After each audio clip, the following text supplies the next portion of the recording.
من كان يرجو لقاء الله فإن أجل الله لآت وهو السميع العليم. Bismillahirrahmanirrahim. Assalamualaikum warahmatullahi wabarakatuh.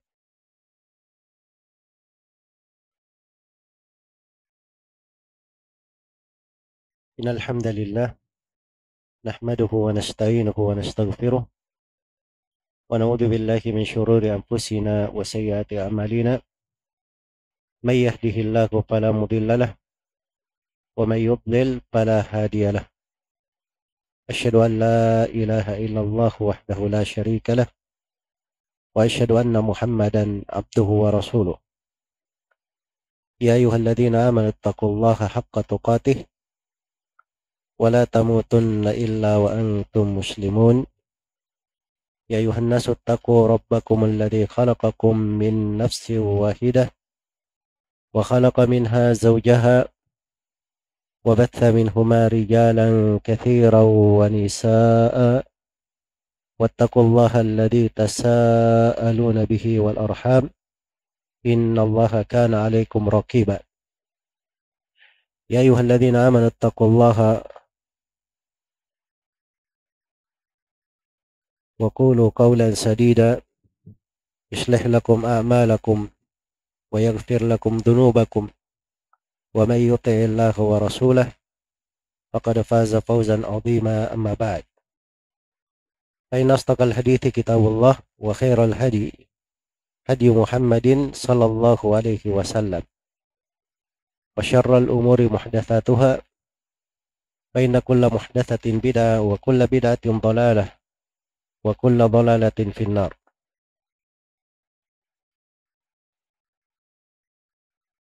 Kaum muslimin dan muslimat, hadirin dan hadirat, rahimani wa rahimakumullah. Alhamdulillah, termasuk karunia dan nikmat Allah Subhanahu wa taala kepada seorang muslim dan muslimah jika dia berada di dalam sebuah amalan yang dicintai dan diridhai oleh Allah Subhanahu wa taala, dalam sebuah ketaatan, apalagi kalau ketaatan itu termasuk hal yang sangat dianjurkan di dalam agama. Maka kita bersyukur kepada Allah Subhanahu wa taala dipertemukan di dalam kajian di pagi hari ini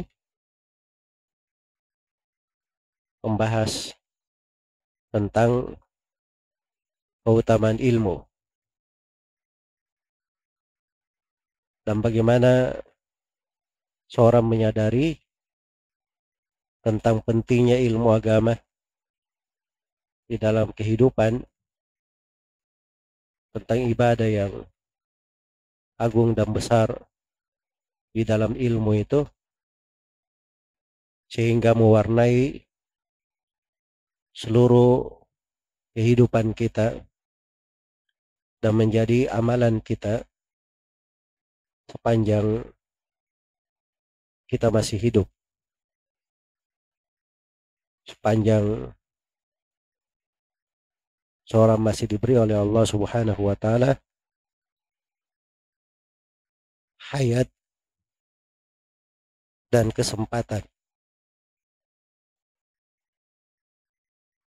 Di sini ada sejumlah perkara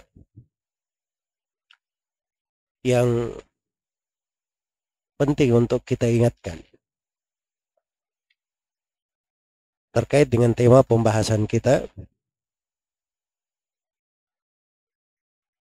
menuntut ilmu selama hayat di kandung badan. Yang pertama terkait dengan keutamaan ilmu itu sendiri. Dan yang kedua, bagaimana seorang itu menuntut ilmu hingga kematian datang menjemputnya. Karena para ulama rahimahumullahu ta'ala, sebagaimana yang saya akan uraikan, sampai di keadaan sakaratul maut pun mereka sangat cinta untuk mendengarkan ilmu, mengulanginya, mendengarkannya. Imam Ahmad rahimahullahu ta'ala di dalam sebagian biografi beliau di nukilan ulama Hanabilah pernah dilihat dalam keadaan beliau masih membawa mihbara, tinta-tinta untuk menulis. Ada yang berkata kepadanya, wahai Imam Ahmad, engkau sudah di kedudukan yang seperti ini di tengah kaum muslimin, menjadi imam rujukan manusia, umur yang sudah tua, tapi masih saja membawa tinta untuk menulis. Maka beliau pun berucap kalimat yang populer itu. Kata beliau, ma'al mihbarah ilal makbarah. Bersama tinta-tinta sampai ke liang kubur. Sampai ke liang kubur. Dan kita semua tahu siapa Imam Ahmad rahimahullahu ta'ala di sudut keutamaan dan ilmu. Bahkan Imam Ahmad rahimahullahu ta'ala di dalam hal itu hanyalah mengikut kepada Rasulullah sallallahu alaihi wasallam. Karena Allah subhanahu wa ta'ala perintah kepada Rasulnya, dan ini perintah untuk umatnya juga. Pada ayat-ayat yang pertama turun kepada Nabi Muhammad sallallahu alaihi wasallam. Iqra bismi rabbikal ladzi khalaq. Bacalah dengan nama Rabbmu yang mencipta. Nah, Iqra itu kata perintah. Perintah itu asalnya adalah sesuatu yang berlanjut terus. Karena perintah kadang yang diinginkan darinya sesuatu belum kita laksanakan, begitu diperintah kita mengerjakan sesuatu tersebut. Misalnya saya belum minum, maka tuan rumah bilang saya silahkan minum, ya saya minum. Ini baru melaksanakan namanya permintaan atau perintah. Tapi perintah itu juga kadang yang diinginkan dengannya continue di dalam melakukannya. Terus. Misalnya saya sedang makan, kemudian tuan rumahnya berkata, ayo makan. Artinya ayo terus makan. Iya. Ayo terus makan. Jadi perintah itu kadang bermakna al-insya, perbuatan baru dilakukan, dan kadang bermakna al-istimrar, terus menerus dikerjakan. Maka ketika kita diperintah Iqra bismi rabbikal ladzi khalaq, bacalah dengan nama Rabbmu yang mencipta, maka ini menunjukkan perintah untuk kita selalu berada di atas kondisi itu. Selalu belajar, selalu mengajarkan. Ya. Karena kata kira itu mencakup dia membaca apa yang tertulis, membaca apa yang ada di dalam ingatannya, pikirannya, dan di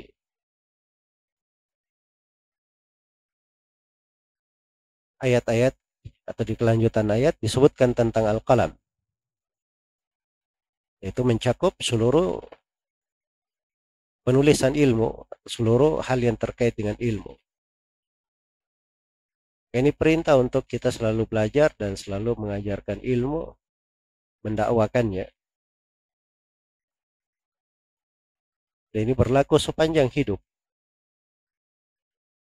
Sebagaimana Allah Subhanahu wa ta'ala berfirman kepada nabinya Nabi Muhammad sallallahu alaihi wasallam,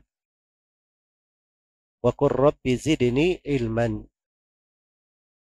Dan katakanlah wahai Nabi Muhammad, berdoalah engkau, wahai Rabbku, tambahkanlah ilmu bagiku.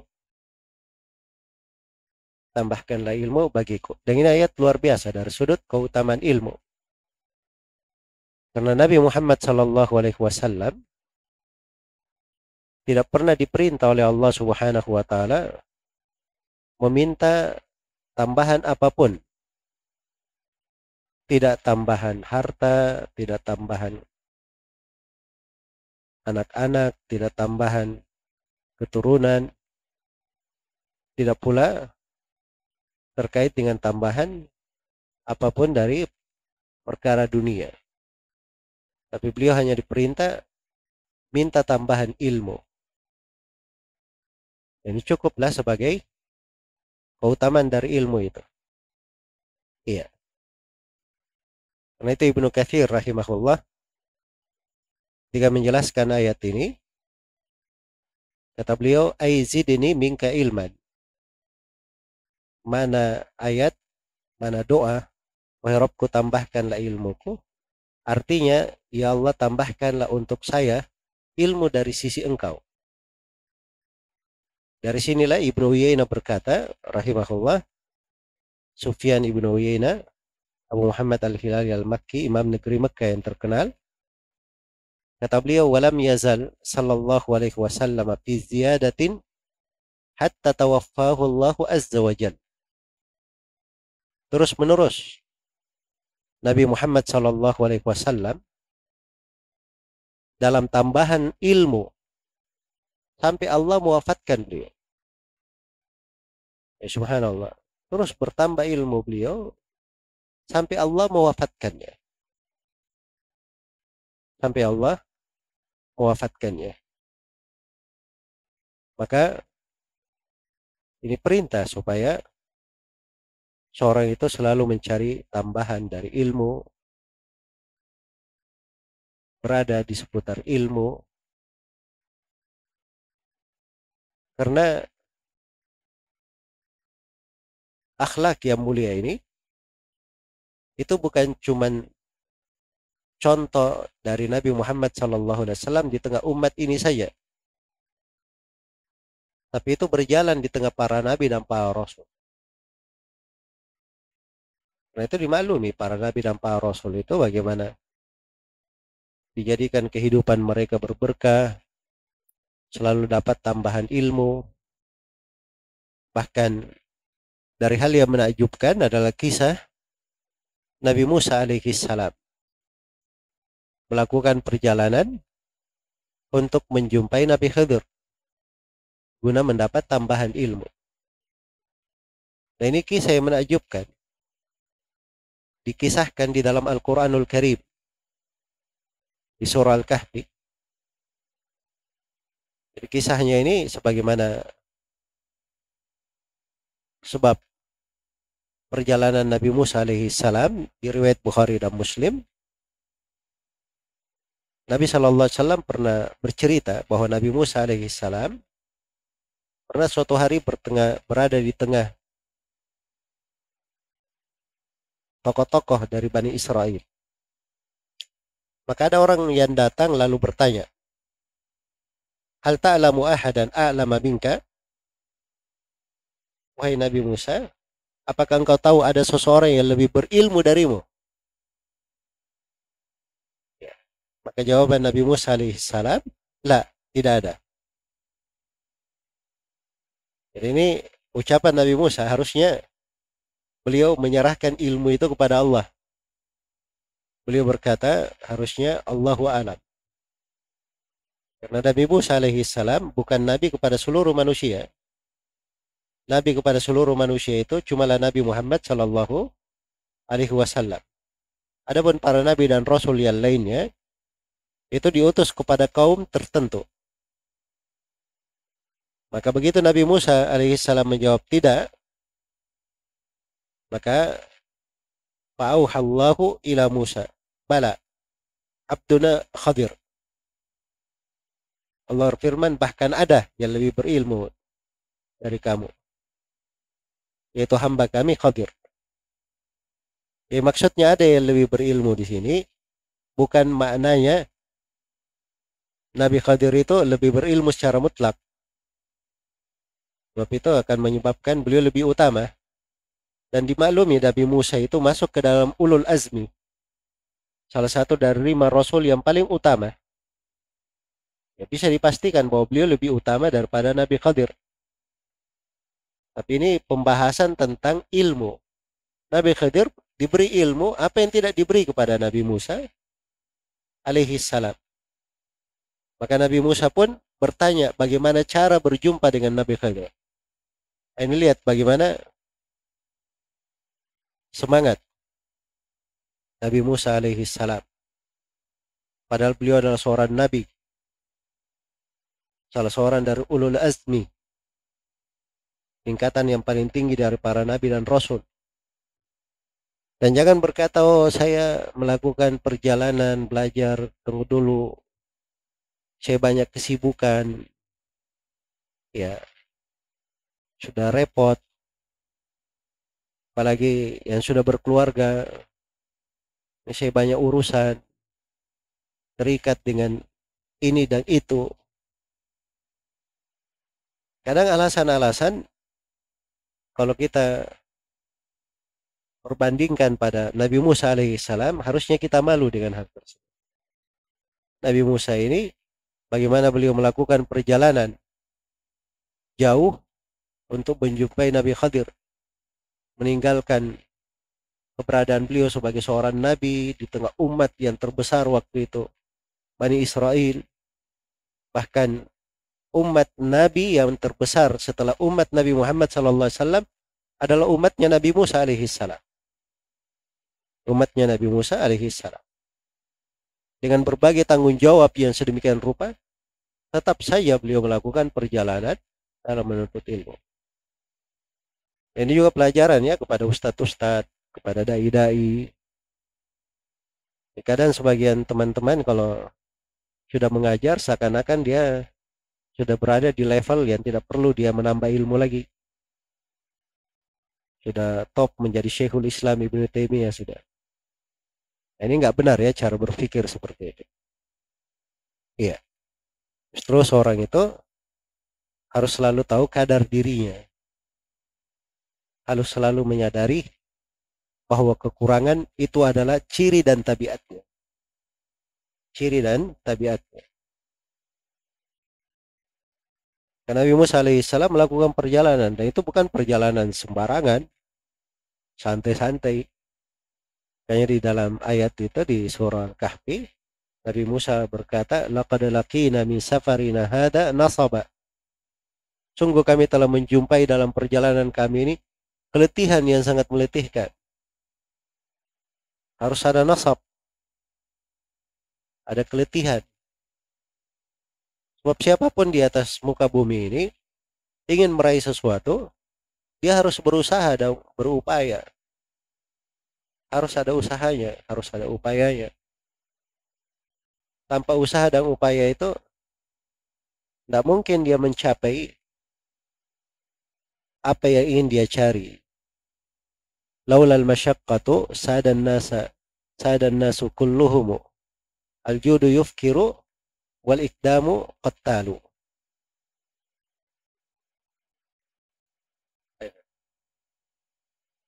Andai kata bukan karena hal yang memberatkan, maka seluruh manusia sudah menjadi para pemimpin, sudah menjadi kepala semuanya. Tapi demikianlah dalam hidup itu. Hal yang besar itu ada tantangannya. Ingin menjadi orang yang dermawan, dan tantangannya dia akan kekurangan. Ingin menjadi seorang pemberani, tantangannya dia mungkin akan menghadapi banyak bahaya di jalan. Dan mungkin akan menyebabkan kematiannya. Nah, kehidupan memang seperti itu.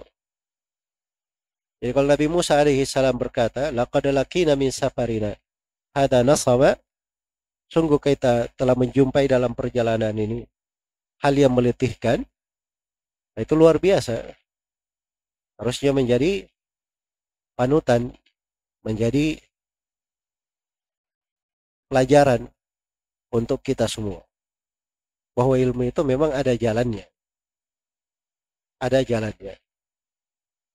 Nah, dari sinilah seorang itu harus mengetahui untuk dia bisa sampai kepada makna ini, menuntut ilmu selama hayat di kandung badan. Yang pertama, dia harus tahu dulu keutamaan ilmu. Dia belajar tentang fadlul ilm, supaya dia mengerti kadar dan kedudukan ilmu itu. Dia mengerti nilai dari ilmu agama. Sebab seorang itu kalau dia tidak kenal nilai sesuatu, maka dia tidak perhatian padanya. Tapi kalau dia kenal nilainya, diagungkan dengan sebenar pengagungan, maka itu akan menyebabkan dia bersemangat di dalam melakukannya. Iya, ilmu itu dijelaskan tentang keutamaannya di dalam Al-Quranul Karim dengan berbagai penjelasan, dengan beraneka ragam keterangan yang sangat menakjubkan sekali. Sebagaimana juga diterangkan oleh Rasulullah Sallallahu Alaihi Wasallam dan ditulis oleh para ulama rahimahumullah taala berjilid-jilid buku tentang keutamaan ilmu. Ribuan dari athar, dari hadits, dari riwayat, dari athar tentang keutamaan belajar dan menuntut ilmu. Poin-poin di dalam keutamaan ilmu itu ratusan poin pembahasan dikaji oleh para ulama. Iya, sebuah pembahasan ibadah kadang di tengah kita diterangkan ibadah itu. Misalnya wakaf ya, diterangkan tentang wakaf. Wakaf itu sedikit ayat-ayat dan hadits-haditsnya. Tapi luar biasa. Dari sudut keutamaan, orang sangat semangat. Karena dianggap bahwa wakaf ini kalau dia bisa melakukannya, itu kebaikan besar, pahalanya mengalir hingga dia meninggal dunia pun tetap mengalir pahalanya. Ada tanahnya dia wakafkan, dia bangun masjid.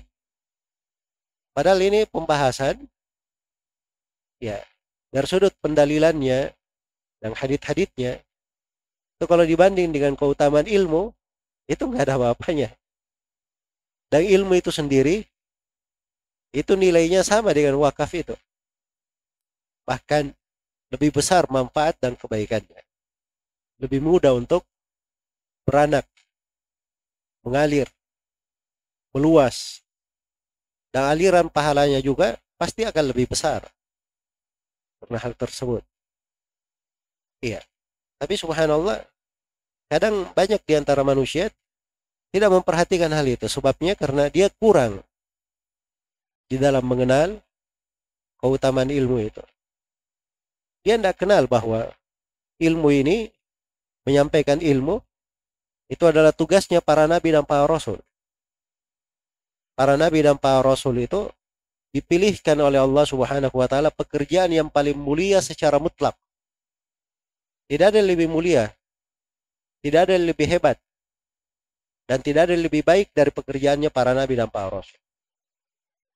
Pekerjaan mereka adalah menyampaikan ar-risalah, menyampaikan ilmu dari Allah Subhanahu wa taala yang menjadi pegangan, tuntunan di tengah manusia.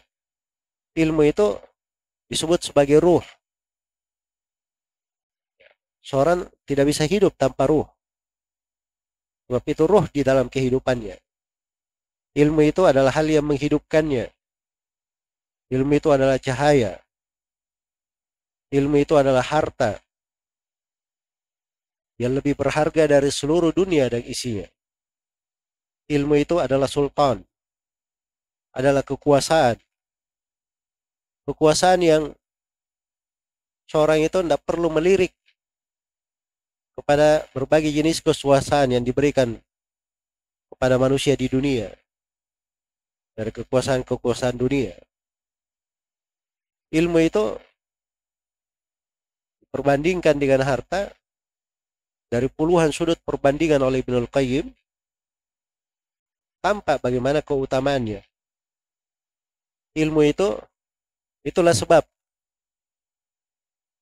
seorang yang mencintai dikumpulkan dengan apa yang dia dikumpulkan dengan siapa yang dia cintai, keturunannya bisa mengejar dari ayah-ayahnya, kakek-kakeknya, itu semuanya kaitannya dengan ilmu. Jadi kalau kita berbicara tentang rincian keutamaan ilmu, ini pembahasan luas. Tapi bagi siapa yang ingin sampai ke predikat menuntut ilmu selama hayat di kandung badan, maka dia harus tahu tentang keutamaan ilmu itu. Supaya dia mengenal betapa besar nikmat Allah Subhanahu wa taala pada orang yang mempelajari ilmu tersebut. Kemudian yang kedua, dia juga harus mengenal keutamaan talibul ilm, para penuntut ilmu, orang yang belajar. Dimaklumi orang yang belajar itu bertingkat-tingkat di dalam hasilannya, pada penghasilan, pencapaiannya. Ada yang mencapai ilmu banyak sekali, ada yang diberi anugerah oleh Allah berbagai cabang ilmu agama. Ada yang belajar ilmu, Allah hanya mudahkan untuknya beberapa cabang saja. Ada yang menuntut ilmu, dia hanya dimudahkan di dasar-dasarnya saja. Ada yang menuntut ilmu, diberi lebih daripada itu. Ada yang kurang daripada itu. Anugerah Allah beraneka ragam. Tetapi sepanjang dia talibul ilm, seorang penuntut ilmu, maka seorang penuntut ilmu itu adalah kemuliaan terbesar dalam hidup. Jadi kalau mau cari predikat, orang kan kadang berbangga ya. Kamu kerjanya apa? Ini saya mantan bupati. Karena saya mantan direktur ini. Kamu, saya pernah punya perusahaan begini. Terus kamu, saya pernah begini dan begini. Ya. Tapi jarang kita dengarkan. Kamu apa? Saya penuntut ilmu sampai sekarang, alhamdulillah masih penuntut ilmu. Nah, itu sebuah kemuliaan besar pada seseorang. Iya. Tapi jangan bilang, saya penuntut ilmu. Kapan? Dulu saya penuntut ilmu. Bahasa Arabnya kuntu taliba ilm. Kuntu pakai kana lagi. Fail nakis ya. Dulu. Ini nggak benar ya. Seorang penuntut ilmu itu dia terus belajar dan menjadikan dirinya sebagai talib ilm. Ya, talib ilm. Dan itu tidak jarang saya dengar dari guru-guru kita, ulama-ulama besar seperti Syekh Shalal Fauzan, Syekh Ahmad An-Najmi. Ini mufti manusia di berbagai penjuru. Bersamaan dengan itu kadang masih berkata, saya ini cuma tuailib ilm, penuntut ilmu kecil. Nah, itu saya dengar dari lisan-lisan mereka. Ya. Kadang di sebagian majelis dipuji ya beliau Syekh Shalal Fauzan terhadap kehadirannya di sebuah majelis dan seterusnya. Beliau hanya berkata, saya ini sedikit ilmunya, hanya saja kalian orang-orang yang dermawan dan mulia, ridha dengan hal yang sedikit. Ridha dengan hal yang sedikit. Ya, maksudnya seorang itu di kondisi apapun, dia selalu berada atau menganggap dirinya sebagai seorang penuntut ilmu. Nah, kalau dia seorang penuntut ilmu, dia berkata, saya penuntut ilmu, itu selalu dia tekankan pada diri seorang penuntut ilmu, itu pasti akan berpengaruh pada cara berpikirnya, pada gerak-geriknya, pada pergaulannya, pada apa yang dia kerjakan. Penuntut ilmu itu tidak cocok untuk apa namanya hal-hal yang tidak layak untuk seorang penuntut ilmu. Ya saya ingat dulu awal kali saya pulang dari Yaman, Ya di kondisi memang belum terlalu banyak juga pelajaran, belum terlalu banyak yang kenal dakwah. Ya subhanallah, saya lihat pada guru saya itu Syekh Mukbil rahimahullah taala, itu seorang yang diberkahi. Bahkan setelah meninggal pun subhanallah masih masih berberkah. Jadi pada suatu hari saya nggak ingat ya, waktu itu saya apa namanya, eh, agak malas-malasan awal kali. Maka saya pernah tidur mimpi ketemu beliau, dan beliau bilang kepada saya, tidak seperti itu. Maha kata talibul ilm. Tidak seperti itu seorang penuntut ilmu. Tidak seperti itu seorang penuntut ilmu. Ya, subhanallah. Jadi kadang warna itu, kata itu, seorang penuntut ilmu itu besar ya. Besar mana ya. Ya kalau kita pahami bahwa itu adalah seorang, kita ini seorang penuntut ilmu, itu berpengaruh pada cara berpikir kita. Oh ada ta'lim, saya ini penuntut ilmu. Ya, orang penuntut ilmu. Kalau dia ada di majelis, dia akan simak. Ini penuntut ilmu. Penuntut ilmu itu ada ciri-cirinya. Jangan dia di majelis ilmu, tangannya pegang HP, ya sibuk dengan urusan-urusan tidak ada kaitannya dengan ilmu. Apalagi dia cuma hadir di majelis, ya kerjanya cuma pegang HP, dia urus bisnisnya. Ya, apa yang disampaikan kadang tidak nyambung dengan apa ya kehadirannya di situ. Tapi kalau dihadirkan bahwa dirinya talibul ilm, itu bermanfaat sekali, besar sekali. Iya. Sama dengan pergaulan, dengan akhlak. Ya. Dia bergaul dengan orang-orang yang baik saja. Kamu ini penuntut ilmu, jaga pergaulannya. Ini makna ini indah sekali. Dan dari situ dia perlu tahu betapa pentingnya seorang itu sebagai penuntut ilmu. Bahwa para penuntut ilmu itu, itulah yang meniti jalannya. Karena itu di dalam hadits yang diriwayatkan oleh Imam Muslim dari Abu Hurairah radhiyallahu taala anhu, Rasulullah sallallahu alaihi wasallam bersabda, "Man salaka tariqan yaltamisu fihi ilma, sahhalallahu lahu bihi tariqan ilal jannah." Barang siapa yang menempuh sebuah jalan, dia mencari ilmu di dalamnya, maka Allah akan memudahkan untuknya jalan menuju pada surga. Dikatakan man salaka tariqan, siapa yang menempuh sebuah jalan. Yaltamisu fihi ilman, dia mencari ilmu di dalamnya. Man salaka, siapa yang menempuh.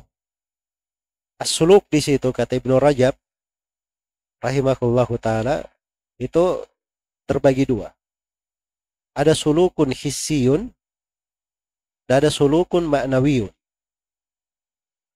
Ada suluk hissi, siapa yang menempuh sebuah jalan. Maksudnya dia jalan benaran. Dari rumahnya dia pergi ke tempat kajian, dari rumahnya dia ke masjid, atau dia melakukan safar dari sebuah kota ke kota yang lain, berjalan benaran.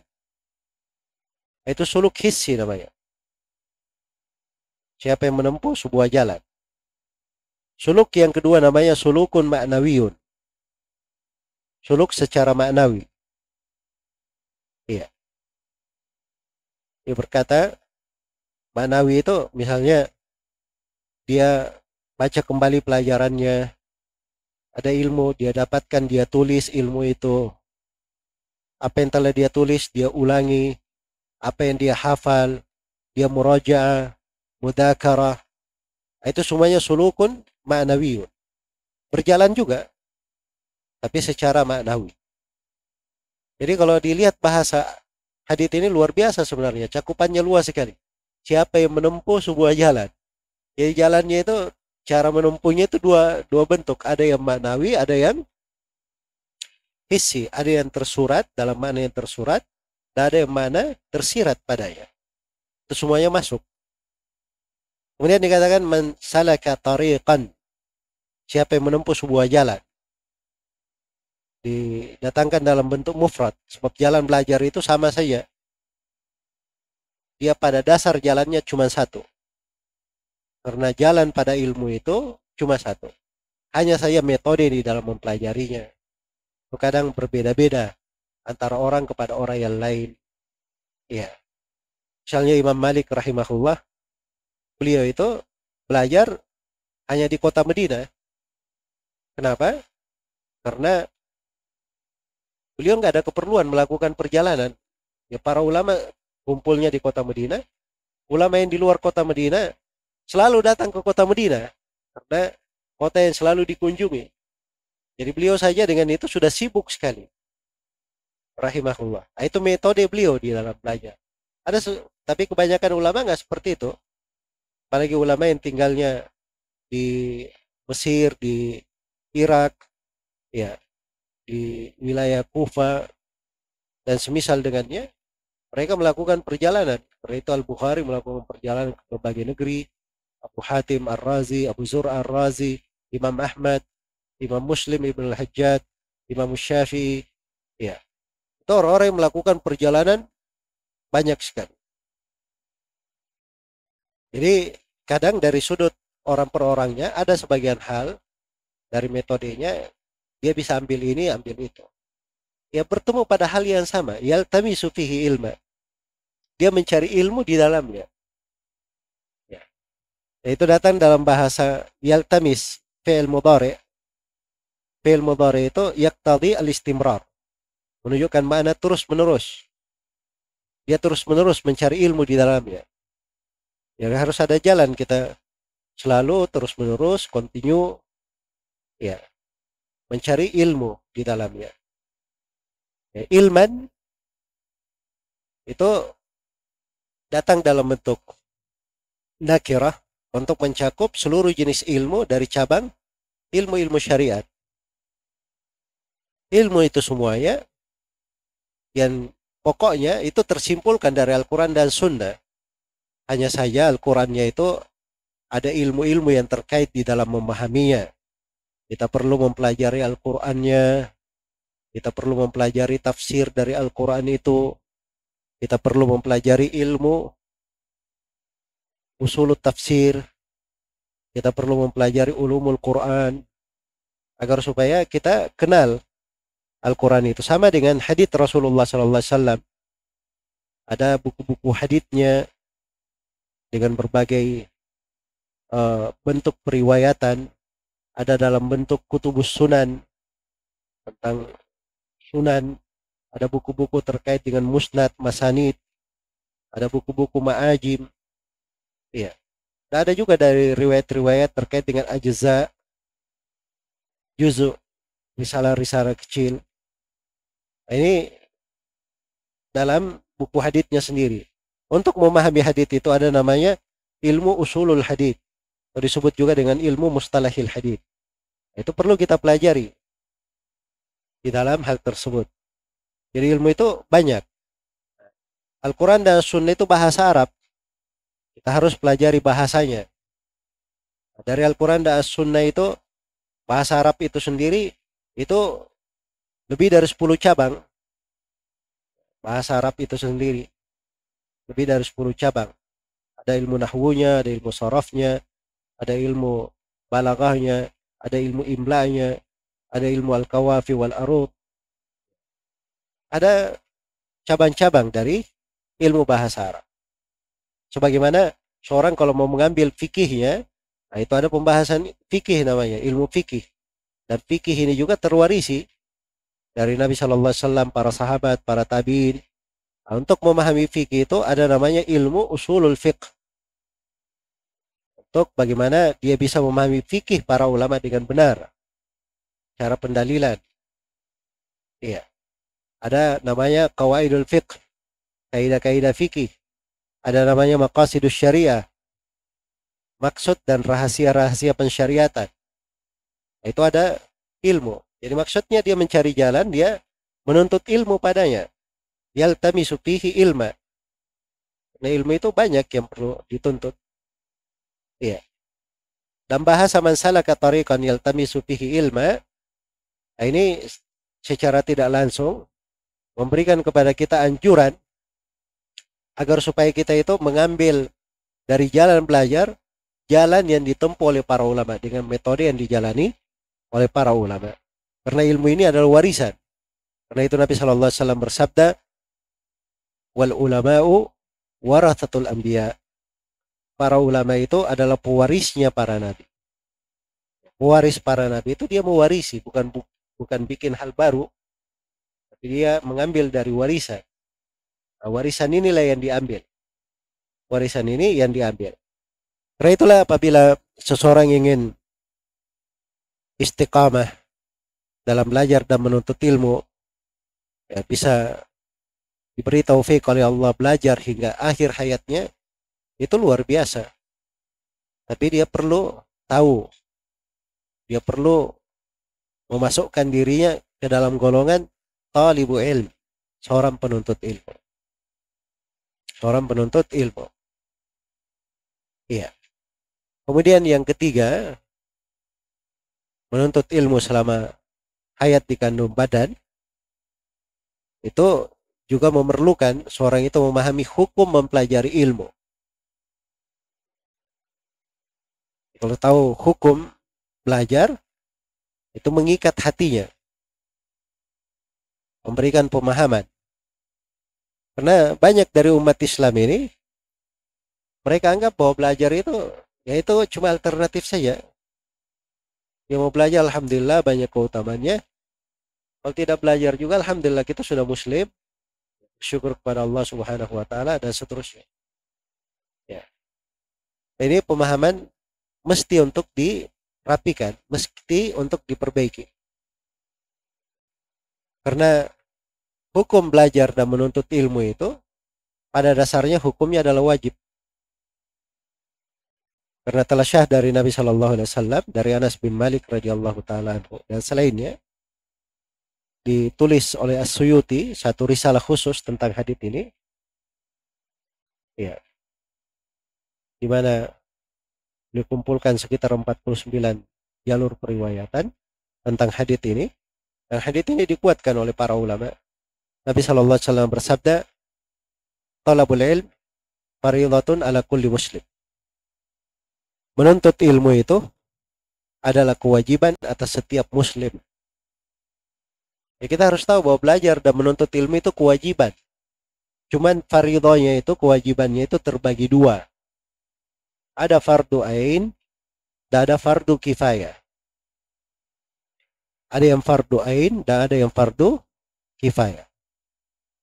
Yang fardu ain itu ilmu-ilmu yang wajib kita pelajari untuk diri kita, dan kita tidak akan selamat kecuali mempelajari hal tersebut. Itulah ilmu tentang tauhid, bagaimana kita beribadah kepada Allah dengan benar, ilmu kita mengenal apa itu kesyirikan supaya kita bisa meninggalkannya, itu ilmu fardu ain itu. Ya, kalau ada yang berkata, oh ini saya nggak tahu cara beribadah yang benar, nggak tahu cara bertauhid, berarti dia belum tunaikan dari kewajibannya dalam belajar dan menuntut ilmu. Oh ini jatuh dalam kesyirikan, terus dia berkata, oh saya syirik yang jelas ini saya nggak tahu hukumnya, nggak bisa kayak gitu. Ya, itu fardu ain, apalagi tinggal di tengah kaum muslimin, tengah umat Islam, harus dia pelajari. Oh saya tidak tahu tentang bagaimana tata cara sholat, itu ilmu fardu ain untuk dipelajari, sebab itu terkait dengan kewajiban. Tata cara wudhu. Masa Ramadan besok saya belum belajar bagaimana fikih Ramadan, dia berdosa karena hal itu. Harus dia belajar fikih tentang Ramadan, sebab itu ilmu dari fardu ain terkait dengan kewajibannya. Dia ada harta di tangannya, ada kewajiban terkait dengan harta. Dia harus pandai menghitung zakatnya. Dia punya kewajiban untuk memilah antara yang halal dan yang haram. Kalau dia berbisnis, dia harus tahu hukum tentang riba. Jangan sampai dia berbisnis dengan orang dengan metode riba, alasannya, oh saya nggak tahu itu riba. Nggak bisa kayak gitu. Ya, kadang seorang tidak diberi udzur pada sebagian hal yang jelas, yang terang. Kadang dia tidak diberi udzur dalam hal itu, apalagi dia mampu untuk belajar. Maka ada ilmu-ilmu yang sifatnya itu fardu ain, sifatnya kewajiban ain. atas seseorang untuk mempelajarinya. Iya. Demikian pula seorang itu perlu ilmu. Bagaimana dia di sakaratul maut dia bisa bersyahadat. Itu kan dia perlu belajar apa mana la ilaha illallah Muhammadar Rasulullah. Dia paham konsekuensinya. Supaya bisa dia ucapkan di sakaratul maut. Ada pertanyaan ada pertanyaan dua malaikat di alam kubur. 3 pertanyaan. Marrabbuka, siapa Rob yang kau ibadahi? Siapa nabimu? Apa agamamu? Itu harus dia pelajari. Sebab tidak mungkin kita di alam kubur ditanya oleh Jibril, Marrabbuka? Oh afwan Jibril, kemarin saya belum sempat belajar. Gak ada ceritanya seperti itu. Bahkan ada yang disiksa di kubur itu, di dalam sebuah riwayat, dia berkata, ha la adri sami'tun nasa yaquluna syai'an faqultuhu. Dia berkata, saya tidak tahu. Saya hanya mendengar manusia berucap seperti itu, saya ikut-ikutan. Ini pernah dengar, cuma ikut-ikutan ini. Tidak bermanfaat di kuburan, tidak bisa dijawab. Karena dia tidak belajar. Dia tidak belajar. Dan tentunya belajar itu bukan menghafal ya, kita tidak mempersulit. Orang belajar, dia pernah dengarkan ayat-ayatnya, dia pernah dengar ilmunya, itu sudah belajar namanya. Kalau menghafal itu kadar tambahan, tidak mesti dia hafal. Tapi dia pernah pelajari. Kalau dia pernah pelajari, Masya Allah, itu artinya diangkat kewajibannya, fardu ainnya. Ada pertanyaan Allah di hari kiamat, seluruh makhluk akan ditanya. Nah, itu harus kita siapkan jawabannya. Itu ilmu fardu ain namanya, untuk dipelajari. Nah, selain daripada itu namanya ilmu fardu kifayah. Fardu kifayah itu apa artinya? Kalau sudah ada sebagian dari umat Islam yang mempelajarinya, atau sudah ada sebagian orang di sebuah wilayah, sebuah kota mempelajarinya, maka gugur kewajiban atas yang lainnya. Ya, dan ini saya nggak tahu ya kita gugur kewajiban atau tidak. Banyaknya manusia di masa sekarang, banyaknya orang-orang yang perlu ilmu. Ya, apakah gugur kewajiban kita belajar atau tidak? Wallahu a'lam. Orang jangan berbaik sangka, mungkin sudah gugur, sudah banyak yang belajar, sudah banyak ustaz-ustaz. Itu terlalu berbaik sangka itu.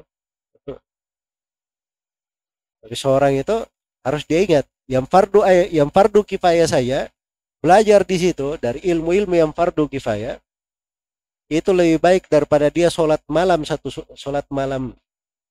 malam penuh. Dia rajin sholat, dia rajin puasa sunnah, sholat sunnah. Sebab ilmu itu lebih utama dari nawafil al-ibadah.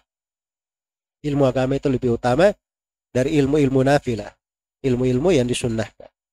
Nah, kalau kita tahu hukum mempelajari ilmu ini, maka itu ikatan di hati. Bagaimana kita ingin terus terikat dengan ilmu, menambah ilmu, belajar, ya dan seterusnya. Baik. Maka nampak dari sini bahwa ilmu itu ibadah. Ilmu itu adalah ibadah. Ya, jangan ada yang berkata ibadah itu, oh saya memperbanyak sedekah saya punya banyak harta, saya bersedekah. Ibadah saya cuma sedekah. Jangan menganggap bahwa ibadah itu cuma puasa sunnah, cuma sholat saja. Harus kita pahami bahwa ilmu itu ibadah, dan dia adalah ibadah yang paling afdal. Karena itu kata Imam Az-Zuhri rahimahullahu ta'ala, ma ubidallahu bi syai'in afdala minal ilm. Tidaklah Allah subhanahu wa ta'ala diibadahi dengan sesuatu yang lebih utama daripada ilmu. Lebih utama daripada ilmu. Iya. Dengan itulah seorang bisa beribadah pada Allah subhanahu wa ta'ala. Maka kalau dia tahu ilmu itu adalah ibadah, wah itu indah sekali. Iya. Kita duduk seperti ini misalnya, hadir di majelis ilmu, kita dalam ibadah. Dalam ibadah. Sampai ada yang pernah salah sangka. Jadi subhanallah Imam Ahmad itu pernah menjabu Imam Syafi'i. Ya. menjamu Imam Syafi'i. Anak Imam Ahmad melihat Imam Syafi'i di malam hari, lenteranya tidak menyala, maksudnya tidak berdiri untuk sholat malam. Ya, tidak berdiri untuk sholat malam. Maka dia kritik akan hal tersebut. Kemudian begitu sholat subuh tidak berwudu. Ya, maka dia tanyakan kepada Imam Ahmad. Imam Ahmad berkata bahwa itu Imam Syafi'i di kondisi yang seperti itu, mungkin dia di malam hari dia sedang mengingat suatu masalah. Itu yang dia pikirkan satu malam suntuk. Dan mengingat satu masalah itu lebih utama daripada sholat malam, satu malam suntuk. Nah, itu yang dilakukan oleh para ulama rahimahumullah. Kayaknya Imam Al-Bukhari itu dilihat dari sirahnya, disebutkan oleh Abdurrahman ibn Abi Hatim, beliau dalam satu malam itu kadang bisa bangun berkali-kali, 15 kali, 20 kali, bangun, nulis, tidur lagi, dia nyalakan lampu, nulis, tidur lagi, bangun. Iya. Nah, itu orang-orang yang ada kesibukan dengan menulis, menghafal. Kalau kita ini terlalu banyak santainya. Ya, bangun kemudian tidur di akhir waktu. Dan disebutkan bahwa beliau itu setelah itu beliau sholat 13 rakaat. Dan ada sebagian ulama di malam hari itu cuma minta lentera saja, dikasih lentera. Maka dia menulis, kalau ada minyak untuk lentera dia menulis. Kapan budaknya bilang tidak ada minyak, maka dia di tengah kegelapan melakukan sholat. Nah, itu posisi-posisi mereka dalam belajar, dalam menuntut ilmu, karena mereka tahu bahwa ilmu ini adalah ibadah. Ilmu ini adalah ibadah. Ya, kalau kita tahu ilmu itu ibadah luar biasa. Nah, itu yang sebenarnya bisa membawa seseorang kepada kebaikan. Bisa membuatnya tetap di atas ilmu, menuntut ilmu selama dia hidup. Karena dia tahu bahwa ilmu itu ibadah. Iya. Kita membantu orang saja misalnya, agar ilmu itu terselenggara, kita dalam ibadah. Atau misalnya seperti kegiatan-kegiatan di Putdinas ini, yang memfasilitasi orang untuk belajar berbagai cabang ilmu, ya, mau belajar apa saja bisa diberikan pelatihan, semisal dengannya, dibantu untuk orang belajar, itu sebuah lahan ketaatan, pintu ibadah. Pintu ibadah. Iya. Tapi kadang subhanallah, sebagian pintu ibadah itu masuk di dalamnya hal-hal dari manusia yang menyebabkan sebagian dari ilmu itu sulit tersebarkan karena perbuatan dari sebagian orang. Nah, itu secara tidak langsung itu bisa bersyirikat dengan syaitan di dalam menghalangi manusia untuk belajar dan menuntut ilmu. Dan kita harus merapikan diri dalam makna itu. Orang itu kalau dia tidak belajar itu lebih baik daripada dia menjadi penghalang ilmu itu sampai kepada orang. Menjadi penghalang ilmu itu sampai kepada orang. Jadi selalu dia ingat bahwa ada sesuatu yang harus dijunjung di atas kepala. Nah, itulah hak-hak Allah Subhanahu wa taala, dan ilmu agama itu bagian dari hak di dalam beragama, hak Allah Subhanahu wa taala untuk menjaga agamanya, mempelajari syariatnya, mempelajari dari agamanya. Jadi ilmu itu kalau dipikir dari sudut ibadah luar biasa. Makanya tidak ada memang ibadah yang lebih indah daripada ilmu. Iya. Dia tafakkur saja sama dengan tasbih. Karena itu Abu Darda radhiyallahu taala anhu, kebanyakan ibadahnya dikatakan tafakkur, kebanyakan ibadah beliau. Ya. Kebanyakan ibadahnya adalah tafakkur. Nah, itu kedalaman para salaf di dalam menilai. Kalau orang-orang awam, ya menilainya, oh lihat aja ini, Masya Allah, banyak sedekahnya, Masya Allah, ini bagus sholat malamnya, Masya Allah, dia puasa setiap hari. Itu ibadah-ibadah zahir, bagus. Ya. Tapi ibadah yang paling pokok itu dilihat pada ilmu. Ya, kalau dia banyak melakukan ketaatan, tapi banyak melakukan bidah, pelanggaran-pelanggaran, menyisih jalan Rasulullah SAW, itu akan membahayakannya. Itu pasti secara tidak langsung berpengaruh kepada kualitas ibadahnya. Pasti ada ibadahnya yang tidak beres. Kenapa dia bisa banyak berbuat bidah, melanggar? Berarti banyak ibadah-ibadahnya yang dimasuki pada hal-hal yang tidak berdasar di atas ilmu, tidak bersumber dari Al-Quran dan Sunnah Rasulullah Sallallahu Alaihi Wasallam. Maka ilmu itu adalah ibadah yang harusnya kita berbangga dengannya, bersyukur kepada Allah Subhanahu Wa Taala, diberi kemudahan untuk hal itu. Kemudian yang kelima, kita juga harus mengetahui bahwa ilmu itu ada kaitannya dengan khasyatullah, rasa takut kepada Allah. Ilmu itu ada kaitannya dengan ikhlas. Ilmu itu untuk diamalkan, bukan dipelajari saja.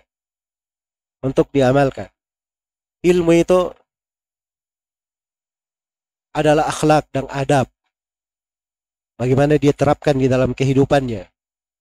Ilmu itu bagaimana dia mengikuti sunnah Rasulullah Sallallahu Alaihi Wasallam.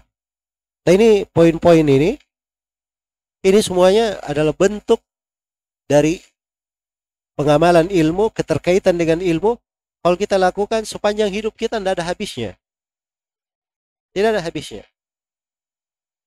Karena itu kata Ibnu Mas'ud radhiyallahu taala dan selainnya, al-ilmu wal khasyah. Ilmu itu adalah khasyah, rasa takut.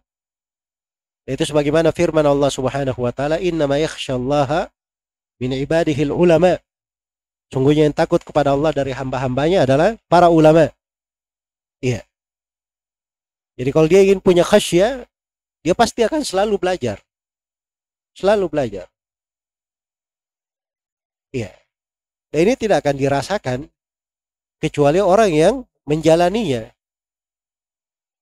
Ya, kalau ingin merasakan khasyah, duduk tuh baca tafsir Al-Quran dari guru.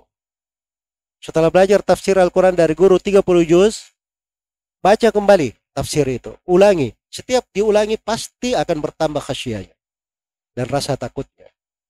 Dan pasti akan bertambah ilmu untuknya. Sebab Al-Quran itu ilmu di dalamnya tidak ada habisnya. Renungannya tidak pernah berujung. Ya. Renungannya tidak pernah berujung. Manfaat dan faedahnya tidak ada tepiannya. Itu Al-Quranul Karim. Kemudian ilmu itu juga adalah untuk diamalkan. Kita belajar ilmu untuk mengamalkannya. Nah, itu kesibukannya dia belajar ilmu, mengamalkan, belajar ilmu, mengamalkan, belajar, mengamalkan. Dan ilmu itu adalah keikhlasan. Selalu dia jaga ikhlasnya. Ini kadang banyak dari orang-orang yang melakukan kegiatan pendidikan atau kajian-kajian, panitia-panitia, bagus kegiatannya. Tapi kalau dia jujur periksa keikhlasan, mungkin banyak hal yang harus ditata dan dibenahi. Keikhlasan ini, kalau kita tidak perbaiki, rumit pada diri kita. Mengurangi keberkahan amalan, menjatuhkan kita dalam banyak kesalahan, membuat syaitan gampang mendekati kita. Nah, kita harus jaga dari keikhlasan itu. Dan ilmu itu tidak mau dituntut, kecuali dengan ikhlas. Ya, ilmu yang bermanfaat.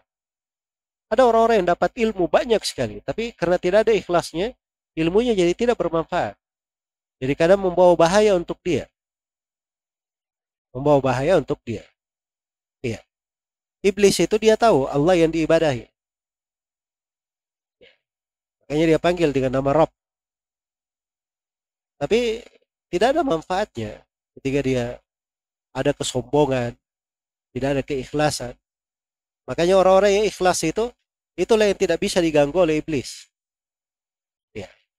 Iblis itu kan bersumpah, "La'ughwiyannahum ajma'in illa ibadaka minhumul mukhlasin." Sungguh aku akan sesatkan mereka semuanya kecuali hamba-hamba engkau yang ikhlas. Hamba yang ikhlas. Nah, inilah dalam belajar itu seorang bagaimana dia menjadi penuntut ilmu. Berusaha menjadi orang yang ikhlas.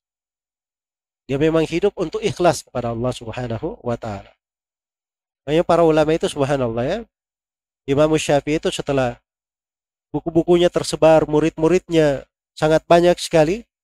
Beliau pernah berkata, saya itu sangat berharap ilmu itu tidak dinisbatkan kepada saya.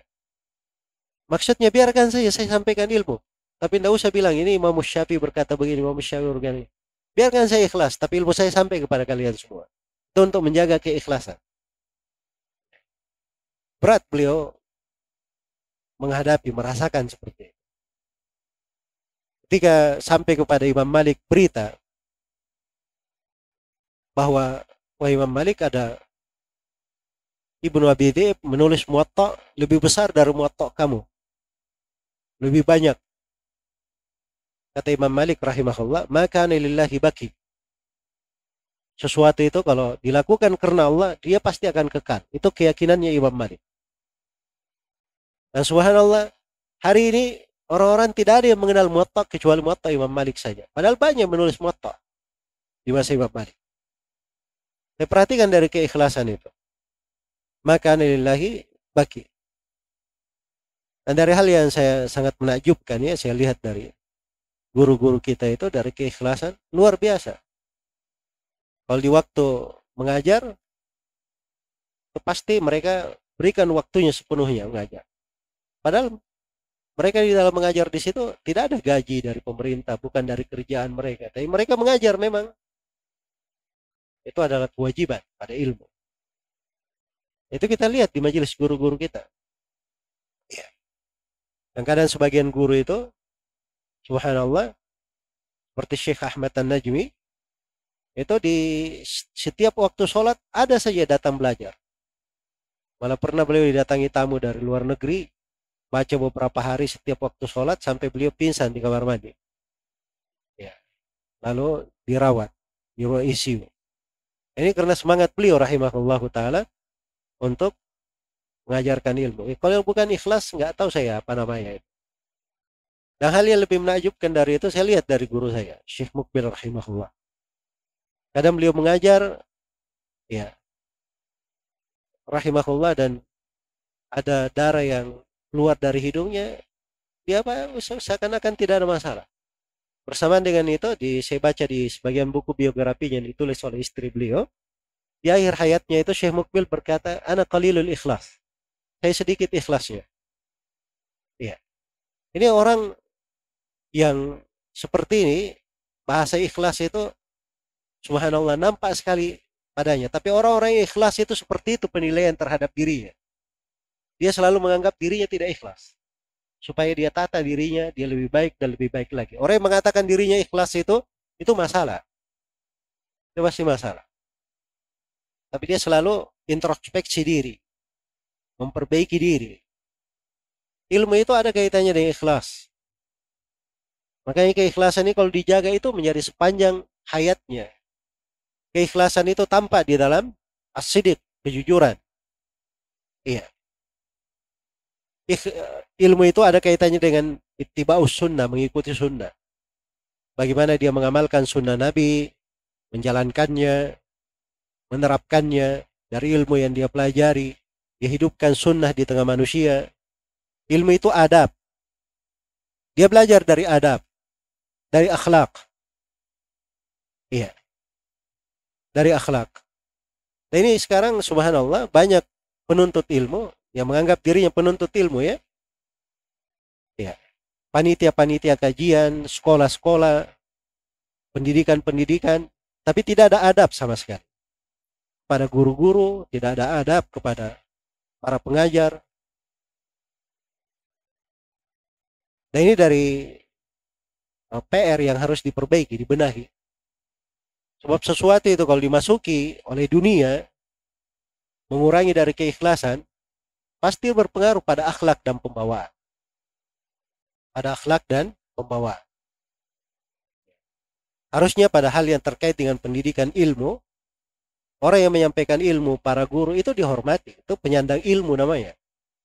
Ada adab dan akhlak terkait dengan para penyandang ilmu.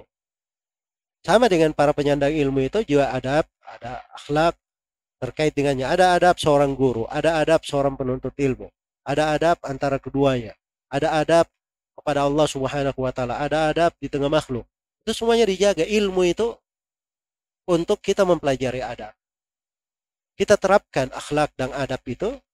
Nah itulah yang berjalan bersama kita hingga akhir hayat. Kalau kita jaga dan kita pelihara, itu akan menjadi pembawaan. Ya. Sehingga apapun seorang itu meninggal, maka dia di atas hal yang baik. Kemudian yang terakhir mungkin dari pembahasan ini, ilmu itu setelah kita lihat cakupannya ada khasyah, diamalkan, ikhlas, di sunnah, adab, akhlak. Ya. Nah ini semuanya berpengaruh. Dan itulah yang diinginkan. Agar supaya seorang itu bisa mencapai husnul khatimah. Jadi dia harus berpikir, ingin husnul khatimah, dapat penutup hidup yang baik, itu caranya dengan belajar. Caranya dengan belajar. Iya. Selalu berdoa misalnya, ya Allah beri kepadaku rezeki husnul khatimah. Nah, itu bagus. Tapi kalau tidak pernah belajar, atau kurang perhatian dalam belajar, maka ini harus dia tata pada dirinya. Karena husnul khatimah itu, itulah yang mewarnai kehidupan para ulama rahimahumullah ta'ala. Ya. Dengan mereka belajar, menuntut ilmu, ya, dengan itu mereka anggap mereka bisa mendapatkan dari husnul khatimah. Nah itu kalau kita lihat ya, bagaimana para ulama rahimahumullah ta'ala di akhir-akhir hayatnya, ya, mereka di sakaratul maut pun tetap belajar dan tetap ingin ilmu, mendapatkan ilmu. Ya. Karena itu pernah datang seorang kepada Abu Yusuf Al-Qadhi rahimahullah ta'ala, murid Abu Hanifah. Iya. Di biografi Ibrahim bin Jarrah Tamimi, di muridnya Abu Yusuf ya. Jadi beliau katakan, saya datangi Abu Yusuf, saya dapati beliau sedang pingsan. Orang sudah sakaratul maut, sedang pingsan. Begitu beliau sadar, maka Abu Yusuf langsung bertanya, wahai Ibrahim, yang mana yang lebih afdal ketika melempar jamarat? Ini pertanyaan fikih ini musim haji. Yang mana yang lebih afdal ketika melempar jamarat? Seorang itu melempar dalam keadaan berkendaraan atau dia melempar dalam keadaan berjalan kaki? Kata Ibrahim bin Jarrah ini, maka saya menjawab, melempar dengan berkendaraan lebih afdal. Kata Abu Yusuf, tidak, kamu salah. Terus kata Ibrahim, kalau begitu melempar dengan berjalan kaki lebih afdal. Kata Abu Yusuf, kamu juga salah. Terus kata Ibrahim, kalau kita apa yang benar? Semoga Allah meridhoimu, wahai Abu Yusuf. Kata Abu Yusuf, kalau di lemparan yang pertama dan kedua, afdalnya berjalan kaki. Sebab memang di situ kita ingin berhenti untuk berdoa. Tapi kalau di lemparan yang ketiga, afdalnya berkendaraan. Sebab sisa melempar langsung jalan. Sisa melempar langsung jalan. Setelah itu kata Ibrahim Ibnu Jarrah, saya pun keluar. Ya, saya belum sampai ke pintu rumahnya, sudah terdengar suara yang keluar dari orang yang sedang dicabut nyawanya. Dan Abu Yusuf pun sudah meninggal. Subhanallah, ini di akhir hayat. Karena mereka itu menganggap bahwa ilmu itu ibadah. Jangan dianggap husnul khatimah, oh ciri-cirinya begini, ciri-cirinya begitu. Lihat husnul khatimah, dia penuntut ilmu, itu husnul khatimah namanya. Iya. Dia dalam belajar, dalam ilmu. Itu disebut dengan husnul khatimah. Baik. Dan dimaklumi ya tentang kisah siapa namanya? Abu Zur Ar-Razi ketika dihadiri oleh kematian. Beliau meninggal ini kena penyakit perut beliau. Kena penyakit taun juga. Rahimahullahu ta'ala. Maka dikunjungi oleh para ulama ahli hadits, ada Muhammad bin Muslim bin Warah, ada Abu Hatim Ar-Razi, rekannya, ada Al-Mundhir bin Syadad, dan sejumlah ahli hadits. Maka melihat Abu Zur Ar-Razi sakaratul maut, maka Muhammad bin Muslim bin Warah berkata, coba ditalkin la ilaha illallah. Ya, tapi mereka malu untuk mentalkin. Kalau begitu kita bacakan saja hadits Mu'adz bin Jabal tentang hal tersebut. Ya, maka mulailah Muhammad bin Muslim bin Warah dulu, sebab dia lebih tua sebenarnya dari Abu Hatim Abu Zur'ah Ar-Razi. Maka dia sampaikan sanadnya, haddatsani Abdullah bin Makhlad Abu Asim An-Nabil an Abdul Hamid bin Ja'far an Salih bin Abi Arib an Kathir bin Murrah an Mu'adz bin Jabal radhiyallahu enggak, dia hanya sebut Abu Asim, kemudian Abdul Hamid bin Ja'far an Salih, sampai situ enggak bisa dia lanjutkan. Karena dia segan kepada Abu Zur'ah ini. Tiba-tiba mulutnya enggak bisa berkata-kata. Maka majulah Abu Hatim. Abu Hatim berkata, haddatsani Muhammad bin Bashar. Qala haddatsani Abu Asim an-Nabil an Abdul Hamid bin Ja'far an Salih. Juga enggak bisa dilanjutkan. Abu Zur'ah Ar-Razi dalam keadaan sakaratul maut, dia lihat dua orang ini mentalkin hadits. Beliau tahu hadits apa yang mereka maksud. Ya. Maka dalam keadaan sakaratul maut, beliau bawakan sanadnya sendiri. Kata beliau, haddatsani Muhammad bin Bashar, qala haddatsani Abdul Hamid bin Ja'far an Salih bin Abi Arib an Kathir bin Murrah an Mu'adz bin Jabal. Qala Rasulullah sallallahu alaihi wasallam, man kana akhir kalamihi la ilaha illallah dakhala al-jannah. Langsung keluar ruh. Itu husnul khatimah dengan ilmu. Ilmu yang selalu dia ulangi, dia jaga, dia hafal, dia bela sunnah Nabi. Wajar kalau beliau dimuliakan dengan hal itu. Di sebagian riwayat, beliau baca hadits itu pada kalimat la ilaha illallahnya, keluar ruhnya. Keluar ruhnya. Iya. Baik. Dan itu juga terjadi pada Abu Hatim Ar-Razi rahimahullahu ta'ala. Jadi anaknya itu bercerita di muqaddimah, di Taqdim al-Jarh wa Ta'dil. Katanya, saya hadiri ayahku dan dia sedang sakaratul maut. Ya. Dan waktu itu saya nggak tahu bahwa saya sedang sakit, namanya datang tiba-tiba. Maka saya tanya kepada ayahku, Abu Hatim ini saking anaknya ini Abdurrahman ini luar biasa ya, seorang penuntut ilmu hebat juga. Dia menulis kitab Al-Jarh wa Ta'dil, berbagi buku, itu hasil tanya jawab antara beliau dengan ayahnya dan Abu Zur'ah Ar-Razi. Ini ayahnya dalam keadaan sakaratul maut, masih dia tanya tentang rawi.